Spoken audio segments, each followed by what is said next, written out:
Kitchen রুমের আমরা conceal wiring করে দেওয়াল কাটিং করে পাইপ বোর্ড লাগিয়ে নিয়েছি। দেখেন এটা মেন বোর্ড, 12 মডেলের জিআই বক্স লাগানো হয়েছে মেন বোর্ডের জন্য।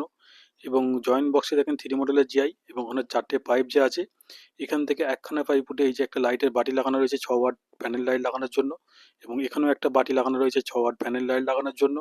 এই বাটি থেকে একটা পাইপ এসছে এইখানে, এখানে একটা সার্কুলার লাগানো হয়েছে টিউবলাইট লাগানোর জন্য। এবং নিচে একটা 2 মডেলের জিআই লাগানো হয়েছে ফিল্টার লাগানোর জন্য। এখান থেকে একটা পাইপ এসছে, এখানে একটা 6 মডেলের জিআই লাগানো হয়েছে দুটো ফ্রিজের পয়েন্ট করার জন্য। আবার আমরা জয়েন্ট বক্সে চলে যাব। জয়েন্ট বক্সে আরেকটা পাইপ এখান থেকে উঠে এসছে, 4খানা পাইপের মধ্যে আরেকটা পাইপ এখানে এসছে। এখানে একটা প্যানেল, 6 ওয়াট প্যানেলের জন্য একটা বাটি লাগানো আছে। এই বাটি থেকে একটা পাইপ এখানে ফ্যানের জন্য যে ফ্যান বক্স লাগানো আছে সেখানে এসছে একটা পাইপ। আবার আমরা ওই বাটিতেই যাব, ওই বাটি থেকে আরেকটা পাইপ এসছে, এই কোণে একটা প্যানেল লাইটের জন্য একটা বাটি লাগানো আছে সেখানে এসছে। আবার ওই বাটি থেকেই আরেকটা পাইপ নেমেছে, এখানে দেওয়ালে একটা সার্কুলার লাগানো হয়েছে। ওখান থেকে একটা 2 মডেলের জিআই লাগানো হয়েছে চিমনির জন্য। এবং নিচে 3টে 3 মডেলের জিআই লাগানো আছে, 3টে সকেট সুইচ আলাদা আলাদা করে লাগানোর জন্য 3টে বোর্ড এখানে লাগানো রয়েছে।